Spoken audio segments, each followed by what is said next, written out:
Capture your favorite summer feeling with Pandora Jewelry. Discover a collection inspired by the sunshine, freedom, and moments that make the season unforgettable. From sun-kissed metals to personalized pieces, ready to be engraved with your summer mantra. Each design moves with you, from beach days to golden nights and every memory in between. Shop Pandora Jewelry's new summer collection, in-store or online at pandora.net, and let your summer unfold. Hello everyone, and welcome to another episode of True Crime with Caitlyn. Today I'm going to tell you all about the case of a teen girl who disappeared in the middle of the night without trace following the double murder of her parents. For almost 3 months, no one had any idea where she was or what had happened to her. That was until she miraculously managed to escape from her captor. This is the case of the Kloss family, the kidnapping of Jamie Kloss.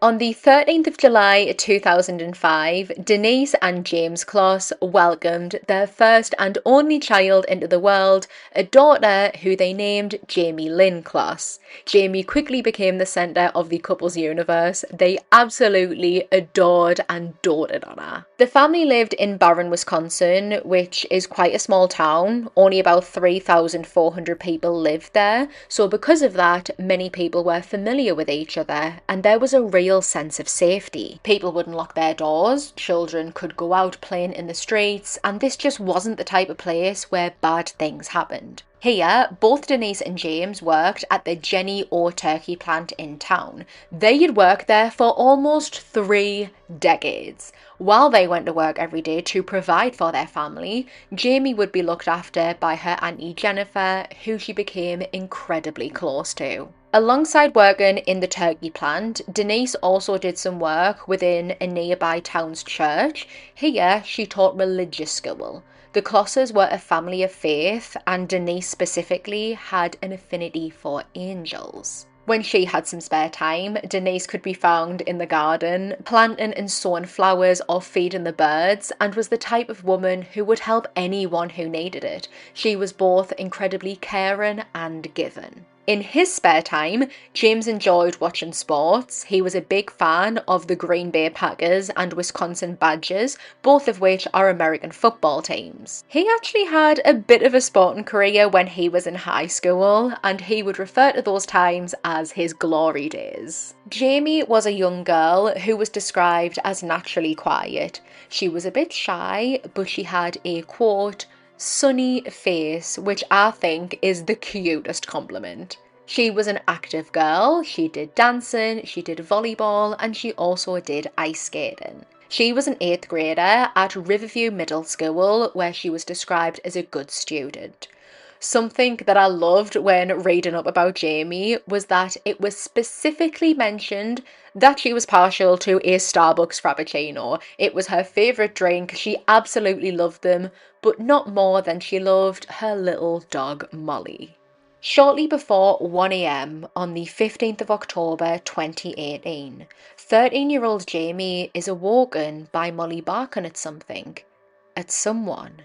Headlights shone through the windows as a car pulled up towards the Kloss family home at 1268 13.5 Avenue in Barron. Their house was situated off a long stretch of road surrounded by trees, and so it wasn't somewhere that someone would accidentally stumble upon. Chillingly, if you go and search the address on Google Earth, the images from October 2018 show law enforcement vehicles stationed outside the home and crime scene tape wrapped around the property. Just moments after Jamie was awoken, 911 would receive this call where The audio's not entirely audible or clear. There's shouting, there are terrifying screams, but nothing that's been said is particularly distinguishable. What was clear as day though was that someone was in terrible trouble. This is a portion of that call which was made by Denise Kloss, and just a little warning that it is distressing to listen to, so if you don't want to hear it, just skip forward a couple of seconds. Sharon County 911, where is your husband? Somebody else is on the phone.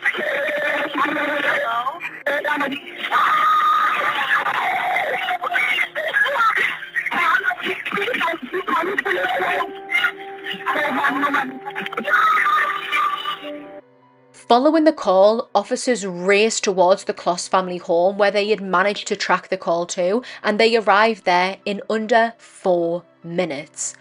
What they would discover was a horrifying scene. The front door of the family home had been shot at and kicked wide open, and lay at the doorway was 56-year-old James Kloss.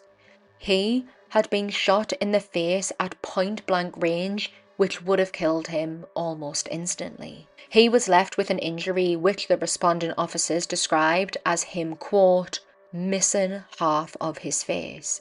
His blood pooled all across the floor. In the bathroom, which was pretty much straight over from the front door, was the body of 46-year-old Denise Kloss. She too had been shot a single time in the head.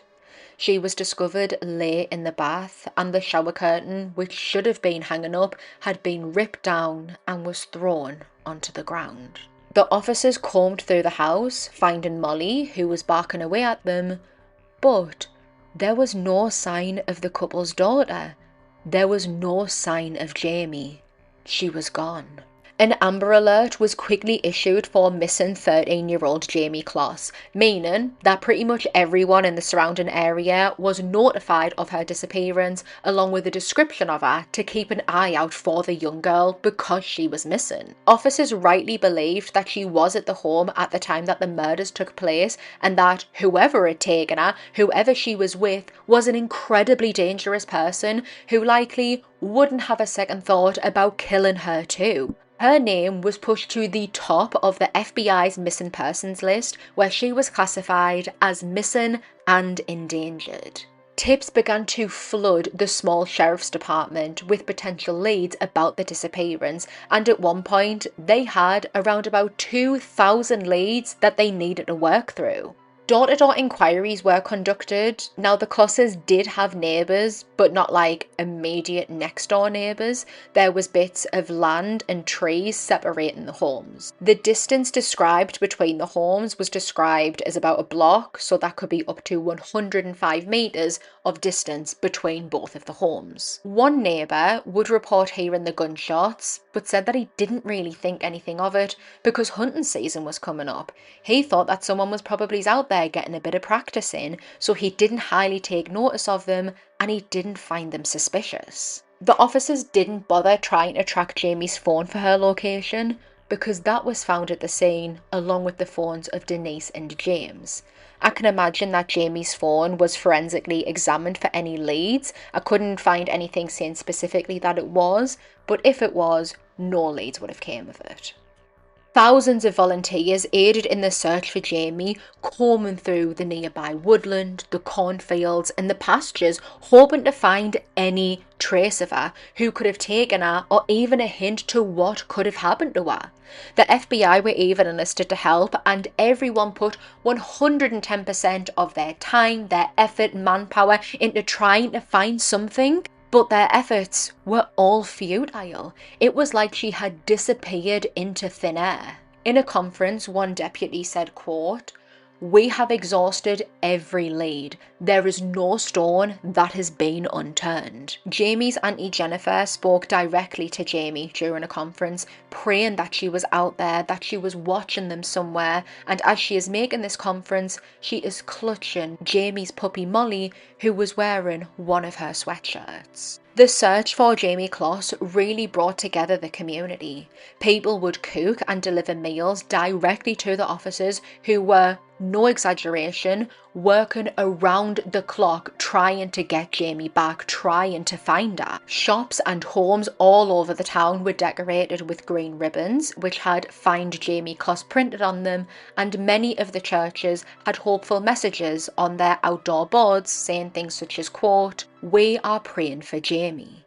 A $50,000 reward was put up for Jamie's safe return or information leading to discovering her. I believe that half of the reward came from the FBI and then the other half came from the Jenny O turkey plant where Denise and James had worked. Of course, while trying to find Jamie and her kidnapper, police were also trying to find the double murderer. Despite this though, despite all of their hard work, all of their investigation, sheriffs and FBI agents got no closer to finding Jamie.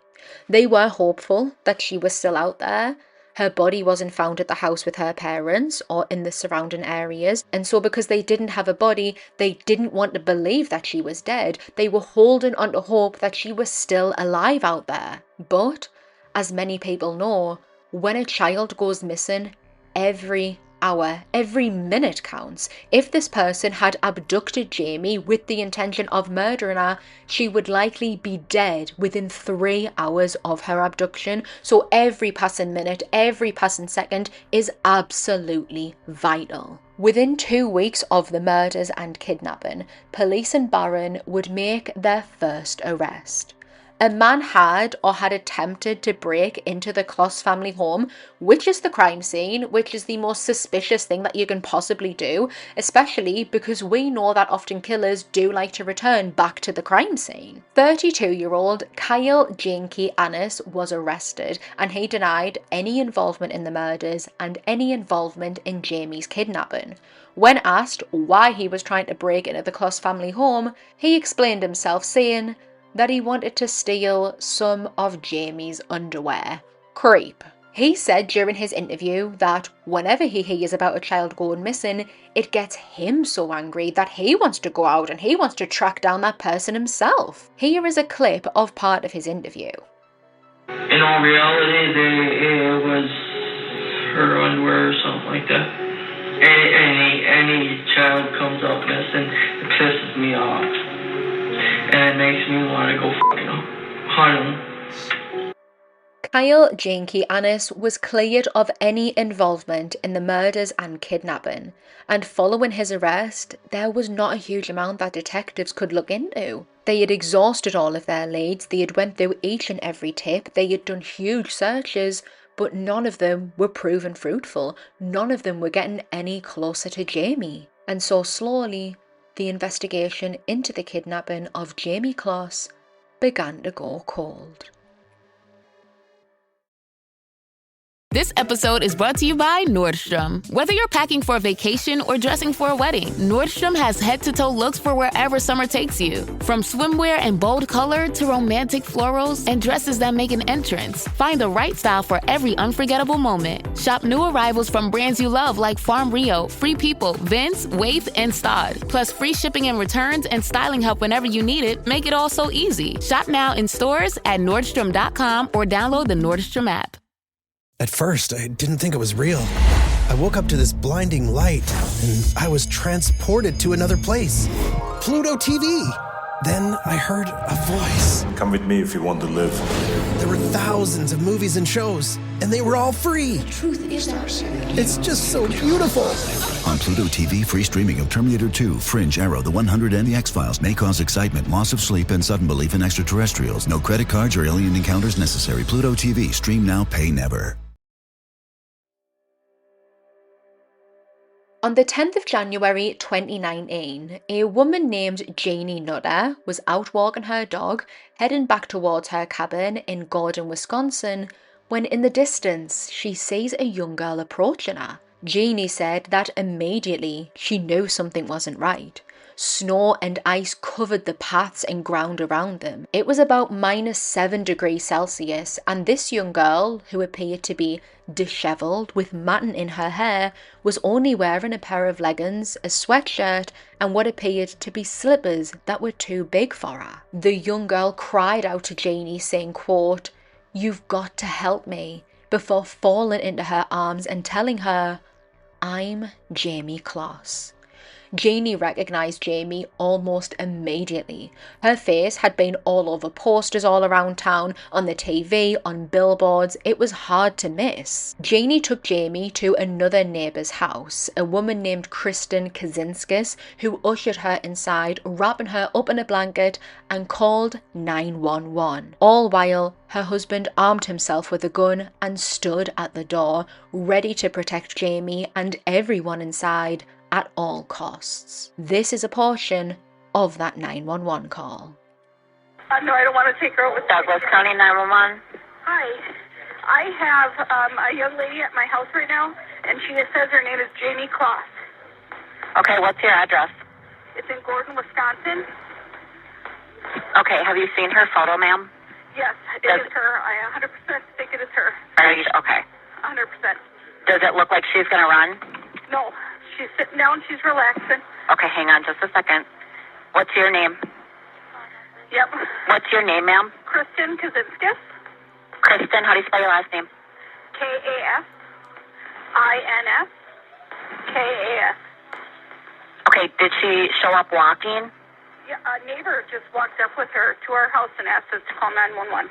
Okay, hang on just a second. Do you need anything to drink or water or anything? Okay.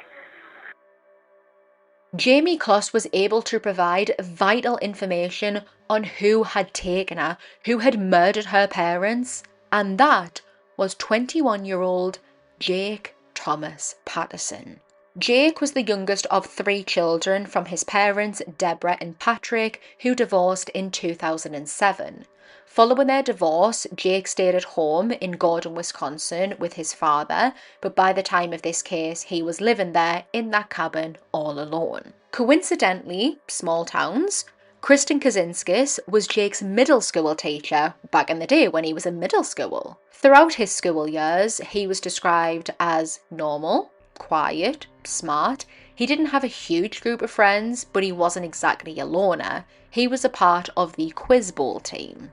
After graduating from Northwood School, he enlisted in the Marine Corps. He went through 5 weeks of basic training, so setting the foundations of this career, which would have entailed learning discipline, learning how to work as a unit, enduring drills, strength training, etc. But he wouldn't manage to complete the 13-week program as he was dismissed only 5 weeks in. After this, he returned to Wisconsin and he struggled to keep a job. Again, coincidentally, small towns nearby each other, Jake actually worked inside the very same turkey plant that Denise and James worked in. He had only worked there for 1 shift on 1 day, and that was 3 years before the murders took place, but very interesting and all. Jake was really into cars, and his neighbours would sometimes see him and his brothers out on the drive tinkering with a car. The Patterson boys were described as typical teens and a very normal family. After his dad Patrick moved out of the cabin, Jake became more secluded. Neighbours wouldn't see him out and about as often as they used to, and it actually got to a point where some people in the cul-de-sac where the cabin was situated on Eau Claire Acres didn't even know that he lived there.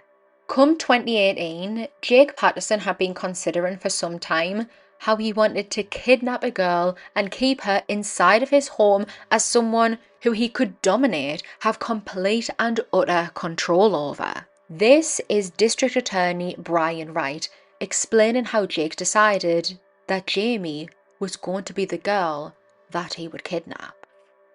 He had been thinking about kidnapping a girl for several months and was just waiting for the right opportunity. In early October 2018, the defendant got a job working at Saputo Cheese. As he was driving to work on the morning of his first day, he saw Jamie getting on the school bus that stopped in front of the Kloss home. His thoughts immediately turned to how he could kidnap her. So, Jamie was a 13-year-old girl who he had never even met. He just so happened to be driving along the road that she lived on and spotted her just as she was getting on the big yellow school bus, and that is when he decided that he was going to take her. How utterly chilling and terrifying is that? Following this, Jake meticulously planned on how he was going to abduct Jamie. In October 2018, he did 2 test drives to her home to kidnap her, but for one reason or another, he stopped himself on both of these occasions. However, on the 15th of October 2018, nothing was going to stop him. In preparation for the imminent murder and kidnapping, Jake Patterson shaved his head so that he wouldn't leave any hair behind which could have identified him. He stole another car's registration plate and put that on his own red Ford Taurus so that again, if for whatever reason it was searched, it wouldn't come back to him. That is how far he was thinking into this. He, wearing steel toe boots, 2 pairs of gloves, a black mask, and armed with a knife and a shotgun, drove to 1268 13.5 Avenue in the dead of night. He parked the car at the end of the driveway and creeped up towards the house, where he was unexpectedly met with James Kloss. James was shining a torch outside, obviously noticing that someone was walking up towards their house, someone he wasn't expecting. He assumed that Jake was a police officer and asked to see his badge. He wasn't about to let a stranger, dressed, head to toe in black, in his house where his wife and daughter were without verifying who this person was or why they were even there. That is when Jake lifted the gun, aiming through the storm door, and shot James Kloss in the head at point blank range. He then shot the lock on the door and forced his way inside of the house, hunting for Jamie. He went from room to room trying to track her down, but he could not find her. There was only one room in the house that he hadn't looked in. The door was locked, and that was the bathroom. Upon seeing a car pulling up and Jake walking up their drive, James had told his wife and daughter to go in the bathroom while he figured out who this person was. So, Denise and Jamie rushed in the bathroom, barricading themselves inside, locked the door, and hid in the bath behind the shower curtain. Just moments later, they would hear James being fatally shot. Denise cradled her daughter Jamie, her arms wrapped around her tightly as Jamie cried in fear. Jake would break down the bathroom door, ripped down the shower curtain, and forced Jamie out of the bath, out of the safety of her mother's arms. He bound Jamie with duct tape, tying it tightly around her wrists and ankles, even sticking some over her mouth. As he began to drag Jamie out of the house, he turned and shot Denise in the head a single time. Her final moments were watching her daughter be kidnapped. Jamie was dragged out of the house, slipping on some of her own father's blood on the way, and forced down the drive, where she was then thrown into the boot of the car, locked inside, and then driven an hour away, all the way to Gordon. Heartbreakingly, if Jake had taken just a couple of seconds longer, he would have been caught red-handed. He was captured on the sheriff's dash cam, the officers who were responding to the 911 call driving away from the direction of the Kloss home. Jamie in the boot likely would have been able to hear the sirens, maybe even seeing some of the flashing red and blue lights. I can't even imagine that sinking feeling in her gut as the lights went away and the sirens silenced. The officers inside the sheriff's car did take note of Jake's vehicle, but it wasn't suspicious enough for them to stop him and to pull him over.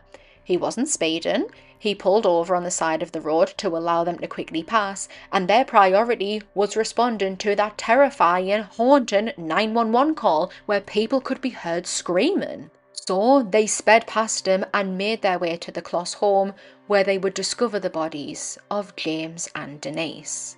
The entire murders and kidnapping of Jamie, that entire ordeal happened in all of about 4 minutes.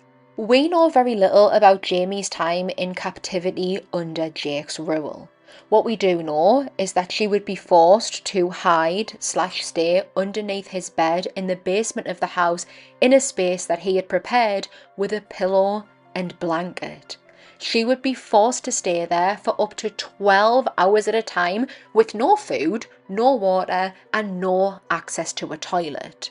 Jake would trap Jamie under the bed by covering the bed with some sort of material that would come over the top of the bed and spill onto the floor, and then Jake would use heavy weights and barbells to put on top of the material to weigh it down so that Jamie couldn't get out. There were times when Jake had company over at the house and she was terrified into submission, into silence, and so she would stay there. On one occasion, she did manage to wriggle free and was caught by Jake, who struck her really hard with a curtain pole, and he made very real, very scary, terrifying threats towards Jamie that if she ever tried to do anything like that again or ever tried to make an escape, he would find her, he would hurt her, he would kill her. He had already proven that he was capable of doing everything that he was threatening because this was the man, the monster, who had murdered her parents. During her captivity, Jamie would be forced to share a bed with Jake. He later stated that he never sexually assaulted or abused her. There's been nothing reported stating otherwise, but again, we don't know a lot of what happened during the captivity. Jamie and Jake would watch TV together. They would play board games to pass the time away. Whilst he was keeping Jamie hidden, some friends of Jake described him as being really happy and upbeat. He had a spring in his step and he was friendlier. Neighbours even started noticing that sometimes he was out on the drive doing something with his car again. He had probably been following the news on Jamie's disappearance and all of the effort that was going in to find her, and I imagine that he felt some sort of satisfaction that he hadn't been caught or was even on the FBI or the sheriff's radar. He probably had a bit of a god complex, thinking that he was better than them, he was smarter than them, that he was getting away with it, and that he would get away with his horrifying plans that he had to kidnap other young girls, to murder whoever stood in his way in order to get them, and do to them exactly what he had been doing to Jamie. What Jake Patterson never accounted for or even considered was the bravery and resilience inside of Jamie Kloss. He truly believed that he had scared her, terrified her, dominated her into submission to the point where he didn't believe that she would ever try to escape. He never put any additional locks on doors or anything like that. But that was where he was very wrong. He underestimated Jamie, and 88 days into her captivity, she escaped. Ryan Reynolds here from Mint Mobile. I don't know if you knew this, but anyone can get the same premium wireless for $15 a month plan that I've been enjoying. It's not just for celebrities. So do like I did and have one of your assistants switch you to Mint Mobile today.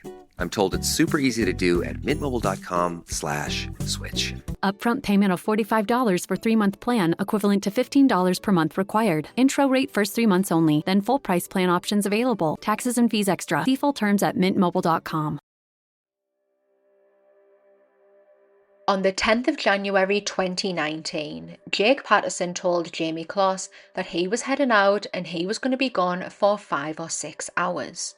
He trapped her underneath the bed, holding her down under that bit of material which was weighed down by weights. After he left, Jamie waited for some time before managing to wriggle out from underneath the bed past the heavy weights. She slipped on some of Jake's shoes/slippers and made a run for it.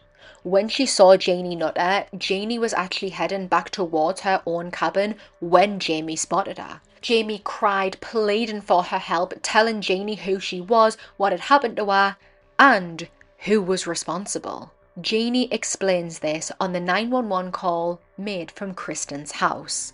Here is a clip. Hold on 1 second. She wants to know where she came from, how you got her, etc. Okay. Hold on 1 second. I'm going to pass you over to her. Okay. Hi. My name is Jeannie Nutter.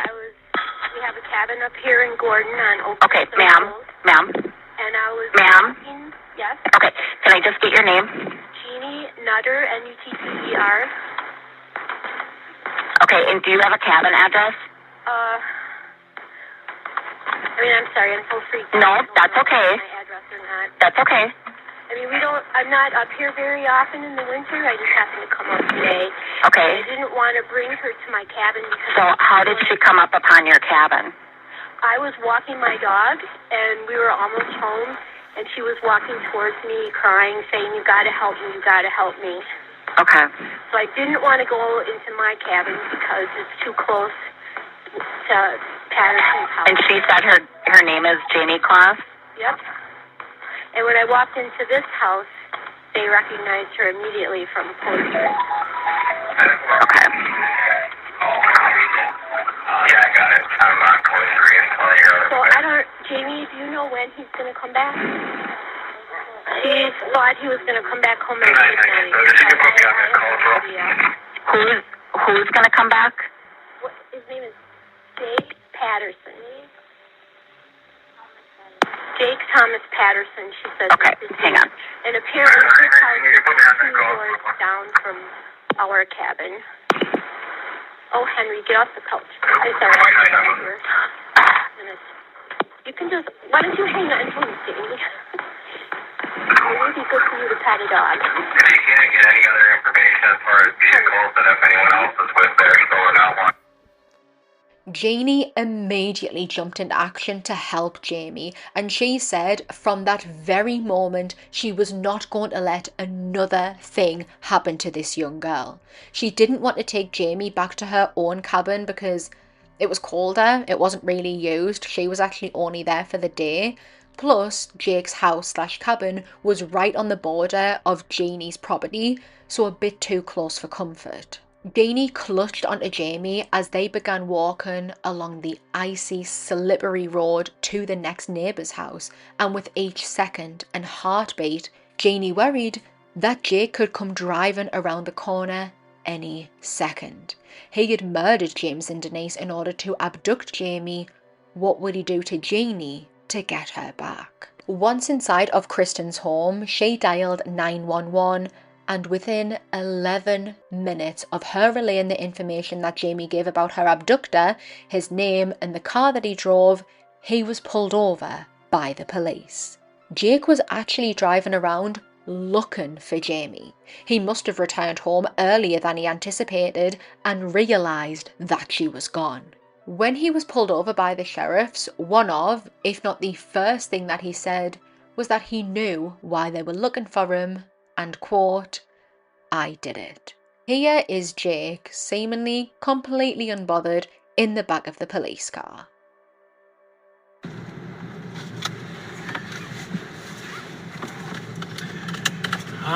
You're no longer detained. You're under arrest now, okay?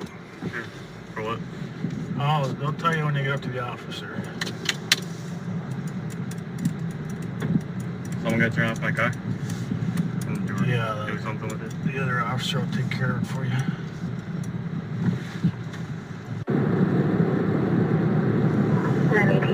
Be a little bit of a drive, so if you want to get comfy back there. Huh? It's going to be a little bit of a drive, so if you want to get comfy. I don't think that's possible. Well, you can kind of sit sideways so that you're not leaning on your cuffs.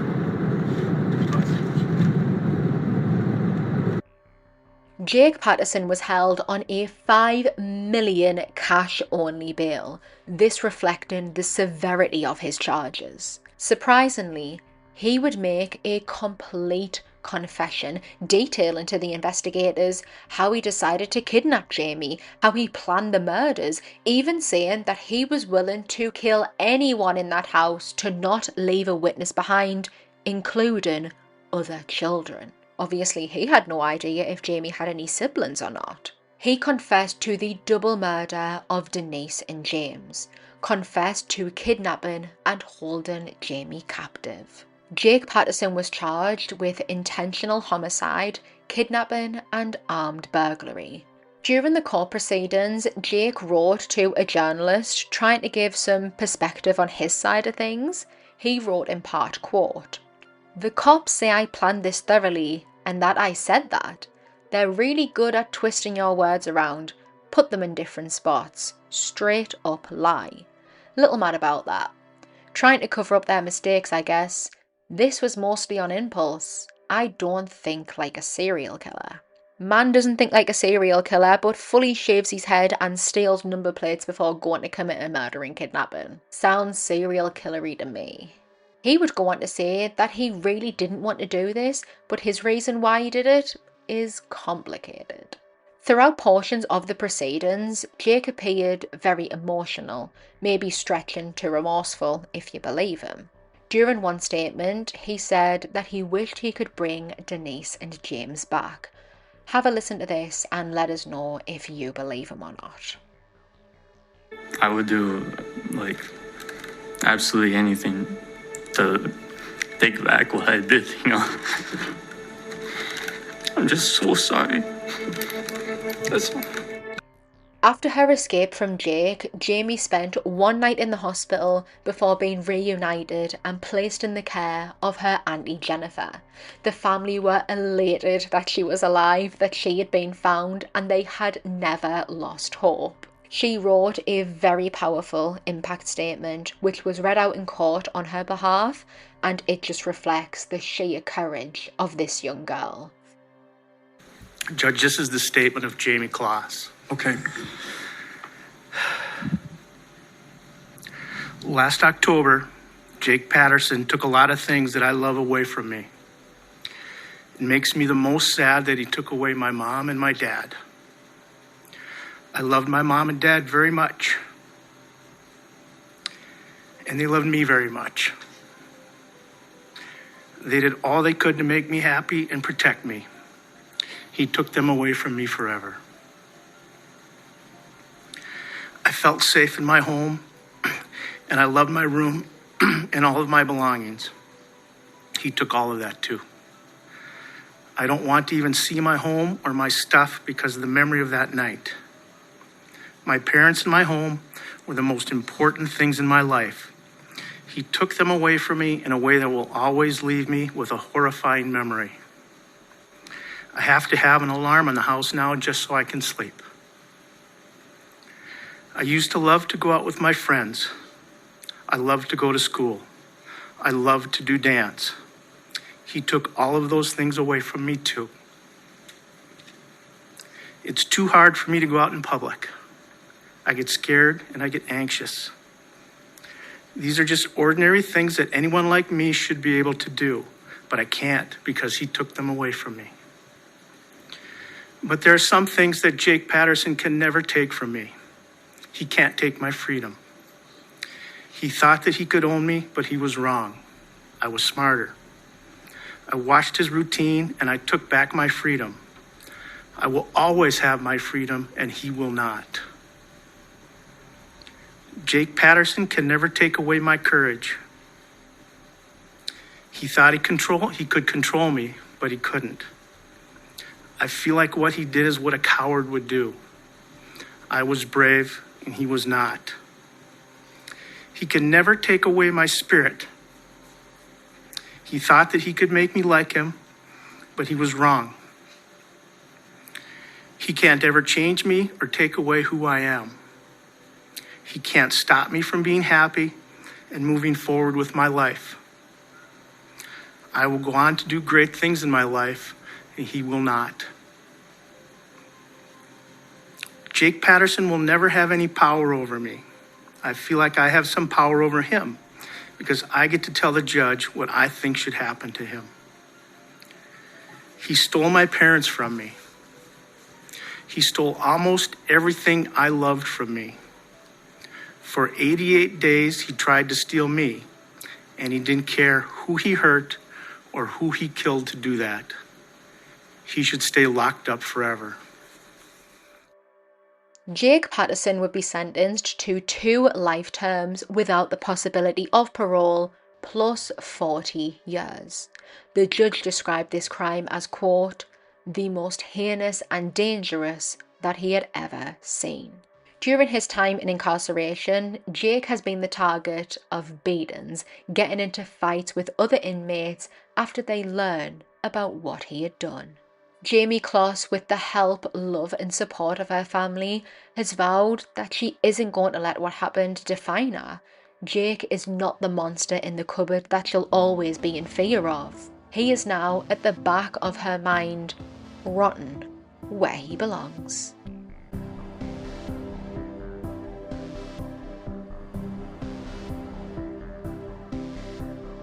Thank you for joining me for today's episode. Don't forget to follow the podcast so that you never miss a new upload. Please leave a 5-star rating wherever you're listening because that would really help me out. I appreciate you all for being here, and I'll catch you all on the next one.